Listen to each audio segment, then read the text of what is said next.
Good morning, class. My name is Poonam Dwivedi and I am your social science teacher. तो इससे पहले हमने market around us जो chapter हमने new शुरू किया था, उसमें हमने कितने टॉपिक स्टडी कर लिए थे? 3 topics. What are they? Weekly market, shops in neighbourhood and shopping complexes and malls. So today we will start with the 4th topic, that is chain of market. Chain of market का मतलब क्या है? Chain मतलब एक दूसरे से जुड़ा होना. First one is goods sold from different shops. Where does it come from? तो जो गुड्स होते हैं वो हमें कहाँ से मिलते हैं? गुड्स में आपका वेजिटेबल्स आइटम्स जैसे स्टेशनरी आइटम्स, जितने भी आप सामान जो है वो जो दुकानें से आप खरीदते हैं, तो वो दुकान में कैसे आता है? वो भी तो दुकान में जो सेलर्स हैं वो भी तो कहीं से लेके आते होंगे, है ना? तो इसीलिए इसमें बोला गया है कि सोल्ड फ्रॉम डिफरेंट शॉप. जो हम गुड्स परचेज करते हैं वो हम अलग अलग दुकानों से खरीदते हैं. तब ये पूछा गया कि where does it come from. तो वो जो दुकानों में जो गुड्स रखे रहते हैं जहाँ से हम परचेज करते हैं, तो उस शॉप में वो गुड्स कहाँ से आते हैं. तो आज हम वो इस टॉपिक में पढ़ेंगे कि दुकान तक जो गुड्स हैं वो कैसे पहुंचते हैं. Next is goods are produced in factories. तो जो गुड्स हैं वो कहाँ पे प्रोड्यूस होते हैं? पहले तो फर्स्ट वन इज फैक्ट्रीज में. जितने भी प्रोडक्ट्स हैं उन्हें फैक्ट्री में मैन्युफैक्चर किया जाता है, उसके बाद वो शॉप तक पहुंचते हैं.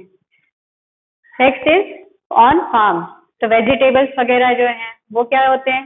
वो फार्मर जो है वो उन्हें उगाता है. सब्जियां हो गई, फिर ये हमारे जो ग्रेन्स हो गए, ठीक है. तो ये सारी चीजें जो है वो फार्म से हमें मिलती है. एंड इन होम्स, तो कॉटेज इंडस्ट्रीज, जो छोटी छोटी इंडस्ट्रीज होती हैं, वो भी जैसे अचार, पापड़, ये सारी चीजें जो है बहुत सारे लोग जो है अपने घर में भी बना के उन्हें सेल करते हैं. तो वो सारी चीजें भी हमें शॉप में देखने को मिल जाती हैं. So today will see the process of how the goods reach to shops. तो आज हम देखेंगे कि जो गुड्स हैं वो शॉप तक कैसे पहुंचते हैं. First one is producers, traders to customers. तो सबसे पहले क्या है? प्रोड्यूसर्स. प्रोड्यूसर्स कौन होते हैं? प्रोड्यूसर्स वो होते हैं जो हमें प्रोडक्ट जो है वो प्रोड्यूस करके देते हैं, मैन्युफैक्चर करके देते हैं, उगा के. जैसे फैक्ट्रीज जो है वो क्या हो गई? प्रोड्यूसर्स हो गई, क्योंकि वो हमें गुड्स मैन्युफैक्चर करके दे रही हैं, ठीक है. फार्मर जो हो गया वो भी हमारे प्रोड्यूसर हो गया. क्यों? क्योंकि वो हमें सब्जियां हो गया, ठीक है, तो ये वीट, राइस, गेहूं, ये सब क्या होता है? वो हमें प्रोड्यूस करके देता है, उगा के देता है, ठीक. Next is trader. ट्रेडर क्या करता है? ट्रेडर प्रोड्यूसर से वो गुड्स जो है वो लेता है, खरीदता है, और उसके बाद वो लास्ट में कस्टमर को सेल कर देता है, ठीक है. तो कस्टमर क्या हो गया? हमारा एंड यूजर हो गया, जो कि जो प्रोडक्ट है हमारा उसे वो एंड यूज जो होते हैं वो कस्टमर्स ही करते हैं उसको. तो ट्रेडर्स में बहुत 2 टाइप के ट्रेडर्स होते हैं. तो ट्रेडर्स को भी 2 टाइप में डिवाइड किया गया है. First one is wholesaler. तो होलसेलर कौन होते हैं? होलसेलर्स वो होते हैं जो प्रोडक्ट्स जो है, जो गुड्स होते हैं, वो बल्क में लेके आते हैं. मतलब बल्क इन द सेंस बहुत ढेर सारी क्वांटिटी में इकट्ठे खरीद लेते हैं. इकट्ठे खरीदने की वजह से उन्हें उनकी जो कॉस्ट प्राइस होती है, जितने पे वो रुपीज पे वो परचेज करते हैं, वो उनका कम हो जाता है, ठीक है. तो वो जितना भी गुड्स हैं, अगर मान लीजिए ऑनियंस खरीद रहे हैं तो वो क्विंटल्स में खरीदते हैं, बहुत ज्यादा क्वांटिटी में, ठीक है. किससे खरीदते हैं? प्रोड्यूसर से खरीदते हैं. फिर नेक्स्ट इज रिटेलर. तो रिटेलर क्या करते हैं? जो होलसेलर्स होते हैं वो अपना प्रोडक्ट रिटेलर्स में डिवाइड कर देते हैं. तो होलसेलर मान लीजिए एक है तो उसके अंडर में 5-6 रिटेलर्स हो गए, 10-12. अगर बड़ा होलसेलर है तो फिर उसके अंडर में 10-12 रिटेलर्स हो जाएंगे. तो वो हर एक रिटेलर को जो प्रोडक्ट है वो डिवाइड कर देगा, ठीक है. तो जो होलसेलर, अगर आप डायरेक्ट सोचेंगे कि अब मुझे सस्ता सामान लेना है तो फिर मैं डायरेक्ट क्यों नहीं होलसेलर के पास चला जाऊं. तो होलसेलर क्या बहुत ढेर सारी वैरायटी नहीं रखता है, वो बहुत ज्यादा एक बल्क में ले लेता है प्रोडक्ट, ठीक है. तो अगर आप होलसेलर के पास डायरेक्ट जाएंगे तो वो आपको वैरायटी नहीं दिखा पाता है. और भले रिटेलर्स क्या होते हैं? वो अलग अलग होलसेलर्स से प्रोडक्ट लेते हैं, ठीक है. तो नॉर्मल शॉप्स में जो आप जाते हैं वो रिटेल शॉप्स होती हैं. क्योंकि उनके पास एक ही टाइप की शर्ट या फिर एक ही टाइप का पैंट, ये ऐसा नहीं होता है, ठीक है. उनके पास बहुत ढेर सारी वैरायटी होती है, हर एक टाइप का प्रोडक्ट होता है जो कि वो कस्टमर्स को दिखा सकते हैं. क्योंकि कस्टमर्स क्या करते हैं? कस्टमर्स बहुत ढेर सारी डिमांड लेके आते हैं, नहीं मुझे ऐसा टाइप में चाहिए, ऐसा स्टाइल होना चाहिए, कपड़े की क्वालिटी ऐसी होनी चाहिए। तो इसीलिए वो रिटेलर्स के पास में बहुत ढेर सारा क्या होता है, बहुत ढेर सारी वेराइटीज होते हैं, वेराइटी ऑफ प्रोडक्ट्स है। And whereas the wholesaler have only one type of product. इसीलिए रिटेलर्स को होलसेलर अपना जो प्रोडक्ट होता है वो दे देता है, और रिटेलर से फिर जो कस्टमर्स होते हैं वो रिटेलर से बाई करते हैं और कस्टमर्स के पास प्रोडक्ट पहुंच जाता है। लेकिन जो प्रोड्यूसर होता है वो क्या करता है, वो होलसेलर को, अगर मान लीजिए हम एग्जांपल ले लें कि जो प्रोड्यूसर है उसने होलसेलर को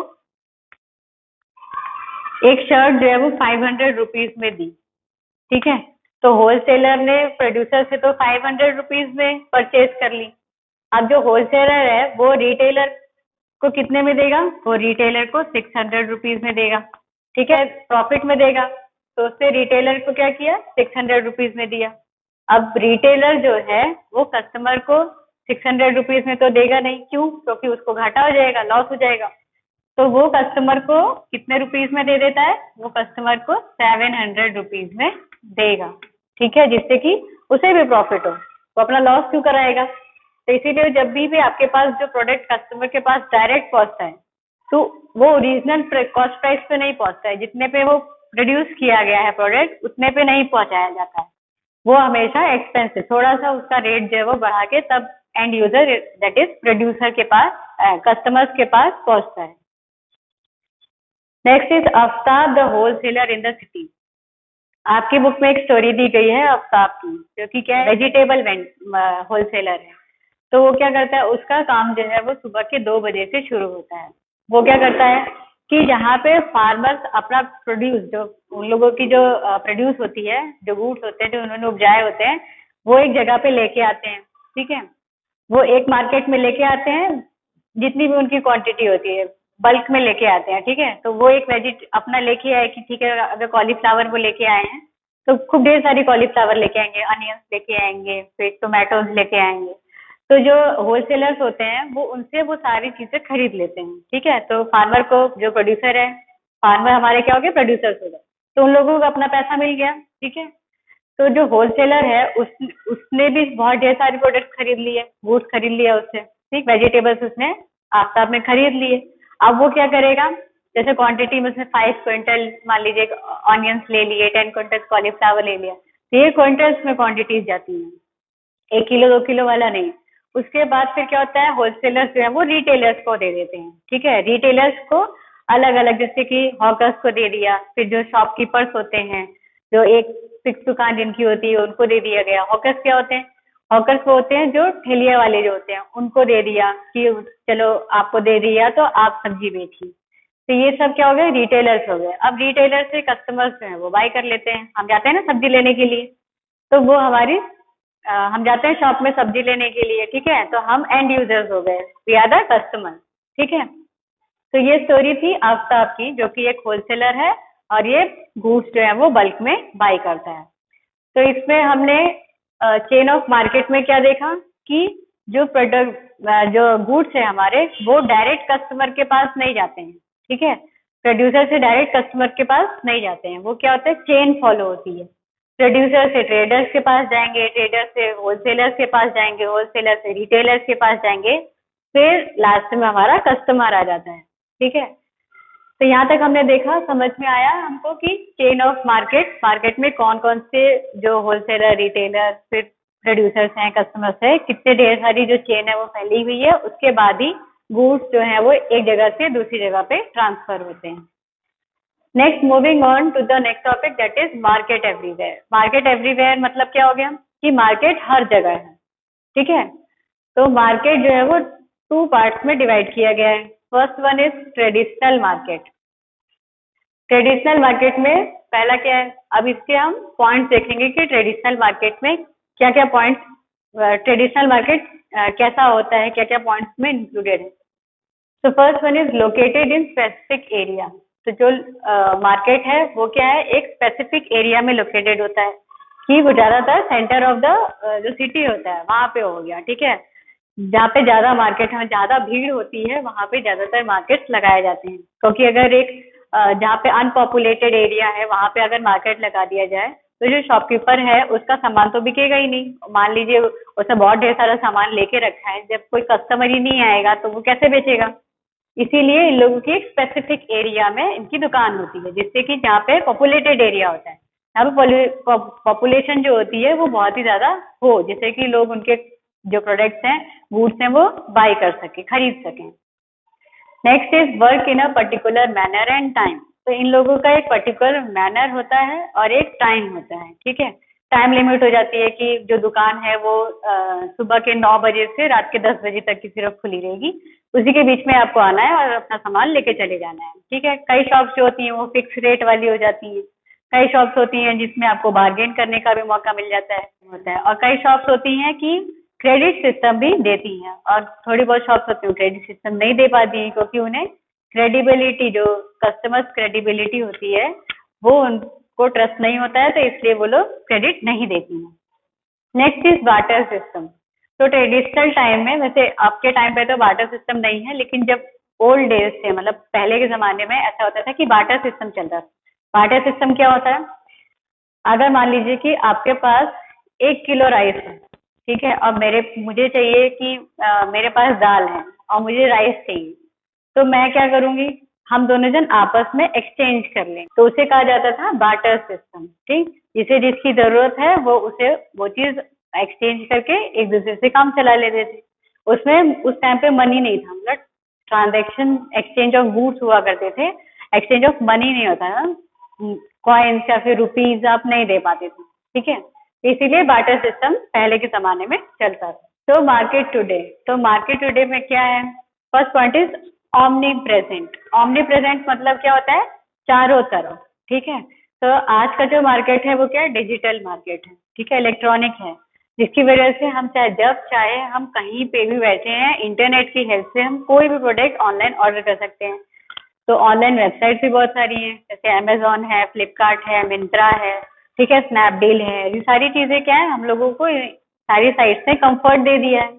कंफर्ट देने की वजह से हम कोई भी प्रोडक्ट है वो कहीं से भी बैठ के, हम बस इंटरनेट कनेक्शन अगर हमारे पास अच्छा है तो हम कहीं से भी बैठ के हम कोई भी गुड्स परचेज कर सकते हैं। And there are lot of varieties of products available on this website, ठीक है। Orders can be made from anywhere any time, और इसकी कोई टाइम लिमिट नहीं होती है कि हाँ ठीक है, आपको सुबह 9 बजे से ओपन हुआ और रात के 10 बजे तक की सिर्फ आपको साइट, मतलब प्रोडक्ट जो है वो मिल सकता है। और जो ट्रेडिशनल मार्केट होते हैं उनकी फिक्स टाइमिंग होती है कि इतने से इतने टाइम में, सुबह 9 बजे से रात के 10 बजे तक की आपको सिर्फ गुड्स मिल सकते हैं, या फिर प्रोडक्ट आप खरीदने कोई भी सामान जा सकते हो। लेकिन ऑनलाइन जो आज का मार्केट है उसमें आप कभी भी, कोई टाइम लिमिट नहीं है, आप कभी भी जाके कोई भी सामान जो है वो ऑनलाइन ऑर्डर कर दीजिए और वो अगले दिन आपको डिलीवर हो जाएगा। Next is market. अब जो मार्केट्स होते हैं वो भी, इसमें भी डिवाइड किया गया है, इसमें भी 2 कैटेगरीज आती हैं। First one is some markets are the ones that we recognise easily. थोड़े बहुत मार्केट्स होते हैं जो हमें विजिबली इजीली दिख जाते हैं कि हाँ ये इसका मार्केट है, जैसे कि example is car showroom tomato ketchup. जैसे कि आप कार शोरूम में जाइए, मारुति का शोरूम हो गया, ठीक है, तो इन सब के i10 हो गया, तो इन सब में आप जब खरीदने के लिए कार जाते हैं तो एक शोरूम में जाते हैं, वहां पे आप बहुत ढेर सारी कार देखते हैं, उसमें से एक कार आपको पसंद आ गई तो आपने क्या किया, उसको बाय कर लिया, ठीक। तो ये तो विजिबल हो गया। अब कोई भी प्रोडक्ट आप शॉप में जाते हैं, जैसे कि इसमें टोमेटो केचप है, तो टोमेटो केचप प्रोडक्ट तो आपने खरीद लिया, अब लेकिन वो जो टोमेटो केचप है वो किससे बना, टोमेटोज से, ठीक है। तो वो टोमेटोज कहाँ से आए, ठीक है, उन टोमेटोज को कैसे उसमें टोमेटो केचप की जो बॉटल होती है उसमें कैसे रखा जाए, कैसे किया जाए, वो सब आता है। और ऐसे ही कार शोरूम में तो आपको पूरी कार जो है वो दिखाई देती है, लेकिन कार को कैसे मैन्युफैक्चर किया गया, उसमें कौन कौन से पार्ट्स लगाए गए, उनके पार्ट्स कहाँ मिलते हैं, क्या करते हैं, वो सब हमें नहीं पता होता है, ठीक है। तो इसीलिए ये क्या है, रिकग्नाइज इजीली, मतलब हमने कार का शोरूम देखा तो हमको एक प्रोडक्ट दिख गया कि ये तो अच्छा ठीक है कार का शोरूम है, फिर ये कोई भी प्रोडक्ट है, जाम है, मैगी है, ये सब सारे क्या है, प्रोडक्ट्स हो गए, ठीक है, जो कि हम इजीली रिकॉग्नाइज कर सकते हैं, पहचान सकते हैं। Next is there are market that we may not be aware of. और बहुत ढेर सारे मार्केट्स ऐसे हैं जिसके बारे में हमें पता नहीं होता है, जैसे कि कार मैन्युफैक्चरिंग कंपनी। अब हमें पता नहीं है कि जो कार हम देखते हैं तो उसके जो कार को भी तो बनाया जाता है, तो मैन्युफैक्चरिंग कंपनीज कौन सी हैं वो हमें पता नहीं रहता। बस हमें पता रहता है कि हाँ ये स्विफ्ट की मारुति की गाड़ी है, ठीक है। लेकिन वो मारुति तो ब्रांड हो गया, मारुति कंपनी होगी, लेकिन अब उसमें पार्ट्स बनाने के लिए भी तो बाकी की कंपनीज होंगी जो कि कार के पार्ट्स बनाती हैं। तो इसीलिए जो मार्केट है वो दो कैटेगरीज में डिवाइड किया गया है। तो ये था हमारा मार्केट एवरीवेयर कि मार्केट जो है वो दो टाइप के हो जाते हैं, traditional and online market, that is market today. Okay students, now we will see our last topic, that is market and equality. अब हम इसमें देखेंगे कि मार्केट और मार्केट में जितने भी शॉपकीपर्स हैं, जितने भी सेलर्स हैं, तो वो इक्वल है या फिर नहीं है। इक्वल मतलब इक्वालिटी क्या हो जाती है, बराबर है या फिर नहीं है। तो पॉइंट आउट द इनइक्वालिटी। अब हम इसमें देखेंगे कि कौन कौन से पॉइंट्स हैं कि जिसे हम कंसीडर कर सकते हैं जिससे कि हमें पता लग सके कि जो सेलर्स हैं वो इक्वल नहीं है, क्योंकि कोई सेलर बड़ा होता है, कोई सेलर छोटा होता है। तो अब हम एक एक करके देखेंगे कि what all are the point of consideration to find out whether a seller have equality or not. First one is capital invested, ठीक है। कैपिटल इन्वेस्टेड मतलब क्या हो गया, अगर किसी को अपनी शॉप लगानी है, ठीक है, अगर उसे अपना शॉप अगर कहीं इंस्टॉल करनी है तो उसे कैपिटल इन्वेस्ट करना पड़ेगा, उसे अपना पैसा लगाना पड़ेगा, ठीक है। तो जो छोटे शॉपकीपर्स होते हैं उन्हें ज्यादा पैसा लगाने की तो जरूरत होती नहीं है कि उन्होंने अपना, जैसे जो वीकली मार्केट में जो वेंडर्स होते हैं, जो सेलर्स होते हैं, ठीक है, तो उनको ज्यादा पैसा लगाने की जरूरत नहीं होती है। वो अपनी सब्जी लेते हैं, वो अपने रोड साइड में जाके अपना एक छोटा सा लगा लेते हैं।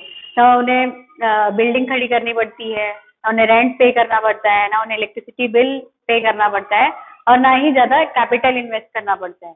वहीं अगर आप देखेंगे शॉपिंग कॉम्प्लेक्स या फिर बड़ी दुकानें जो मॉल्स वगैरह हो गए या फिर जो शोरूम्स होते हैं, तो उन सब में हमें कैपिटल इन्वेस्टमेंट जो है वो सब ज्यादा लगाना पड़ता है, क्योंकि उसमें बिल्डिंग मेंटेनेंस आ जाती है, इलेक्ट्रिसिटी बिल हो जाता है, और बाकी के जो वेजेस हो गए, बहुत सारे एक्स्ट्रा चार्जेस जो है वो देने पड़ते हैं। Next we will see earnings. Earnings मतलब क्या, जो सेलर है जिसने अपना प्रोडक्ट सेल किया तो उसे पैसे मिलते हैं रिटर्न में, ठीक है, तो वो उनकी अर्निंग्स हो जाती है। तो क्या जो स्मॉल सेलर्स हैं और जो लार्ज सेलर्स हैं उनकी अर्निंग एक जैसी होती है? नहीं, उनकी अर्निंग एक जैसी नहीं होती है, क्योंकि जो स्मॉल सेलर्स हैं उनके पास ज्यादा कस्टमर्स तो रहते नहीं है, रेंज ऑफ कस्टमर्स उनकी कम रहती है। ऑन द अदर हैंड जो लार्ज कस्टमर्स होते हैं, जो बड़े बड़े शोरूम्स हो गए, ठीक है, बड़ी बड़ी जो दुकानें होती हैं, उनके पास ज्यादा कस्टमर्स आते हैं, ज्यादा प्रोडक्ट्स उनके सेल होते हैं, जिसकी वजह से उनकी अर्निंग्स क्या होती हैं, उनकी अर्निंग ज्यादा होती है as compare to small sellers और शॉपकीपर। Next is buyers.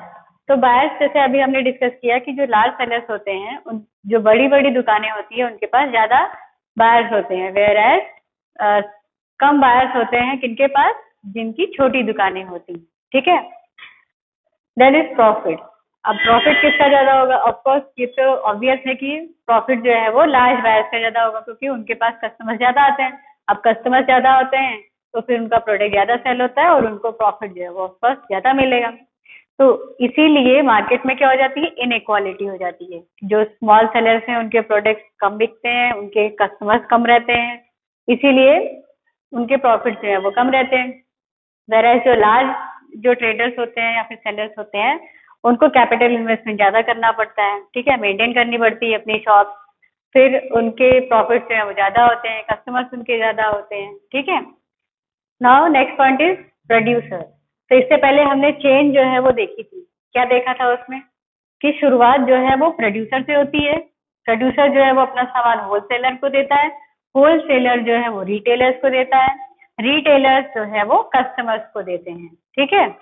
तो हमें ये क्या पता लगा कि जो प्रोड्यूसर है, प्रोड्यूसर से डायरेक्ट कस्टमर तक जो मीडिएटर्स होते हैं वो बीच में आते हैं, ठीक है।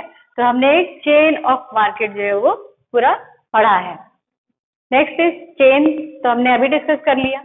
अब इस चेन से क्या क्या अपॉर्चुनिटीज होती हैं, ठीक है। अगर मान लीजिए कि कस्टमर जो है वो डायरेक्ट प्रोड्यूसर से ही गुड्स ले रहा है, ठीक है, तो क्या होगा, जो होलसेलर्स हैं, रिटेलर्स हैं, उनकी तो जॉब ही नहीं रह गई, उन्हें तो उनकी तो अर्निंग्स ही खत्म कर दी ना हमने। अगर हम कस्टमर्स डायरेक्ट प्रोड्यूसर से प्रोडक्ट ले लेंगे, गुड्स ले लेंगे, तो बीच में ये जो होलसेलर और रिटेलर्स आते हैं तो इनकी तो जॉब चली गई। ये भी तो अपना पैसा कैसे कमाएंगे, अपनी कमीशन कैसे लेंगे? प्रोडक्ट सेल नहीं करेंगे तो इनकी अर्निंग्स तो कुछ नहीं रह जाती हैं। ठीक, अपॉर्चुनिटीज, ठीक है। तो इसी वजह से हम जो चेन ऑफ मार्केट रहती है उसमें हम अपॉर्चुनिटीज क्रिएट करते हैं। अपॉर्चुनिटीज कैसे क्रिएट होती हैं? जैसे कि मान लीजिए कि एक प्रोड्यूसर है, ठीक, उसका प्रोडक्ट उसने प्रोड्यूस किया, तो उसका प्रोडक्ट अगर बहुत ज्यादा मतलब उसकी गुड क्वालिटी की वजह से कस्टमर्स में बहुत ज्यादा पॉपुलर हो गया वो प्रोडक्ट, तो अब पॉपुलर हो गया है तो अब उसकी जो डिमांड है वो इंक्रीज हो गई। डिमांड इंक्रीज होने की वजह से अब प्रोडक्शन में और भी ज्यादा हाइक हो जाएगा, बहुत ज्यादा वो बढ़ जाएगी। तो अब बढ़ने की वजह से जो प्रोड्यूसर है वो और ज्यादा प्रोड्यूस करेगा, तो न्यू और ज्यादा होलसेलर, पहले एक दो होलसेलर्स को देता था, अब डिमांड ज्यादा आ गई है तो वो होलसेलर्स अपने बढ़ाएगा। तो ये क्या हुआ, जॉब अपॉर्चुनिटीज क्रिएट हो गई। अब जो होलसेलर हैं वो पहले 2-3 रिटेलर्स को ही अपना प्रोडक्ट देते थे, अब वो लोग अपने रिटेलर्स भी बढ़ाएंगे। ठीक है, तो रिटेलर्स जो है, अब रिटेलर्स को और ज्यादा प्रोडक्ट्स मिलने लगे तो उनकी वजह से कस्टमर्स उनके बढ़ जाएंगे। तो ऐसे क्या होता है, ये पूरी चेन जो है वो अपॉर्चुनिटीज जो है वो क्रिएट करती हैं, और अपॉर्चुनिटीज क्रिएट होने की वजह से मार्केट में मनी सप्लाई होती है। मनी सप्लाई होने की वजह से इकोनॉमी ग्रो करती है, जिससे कि हमारा जीडीपी इंक्रीज हो जाता है। ठीक है, अब now the question is, are they equal? अब ये है कि क्या अपॉर्चुनिटीज हर एक होलसेलर और हर एक रिटेलर के लिए सेम होती है? तो ये सारी चीजें हम अपने नेक्स्ट चैप्टर में पढ़ेंगे, that is chapter 8, assert in the market. So this is it for the chapter 7, that is market around us. So keep studying and thank you.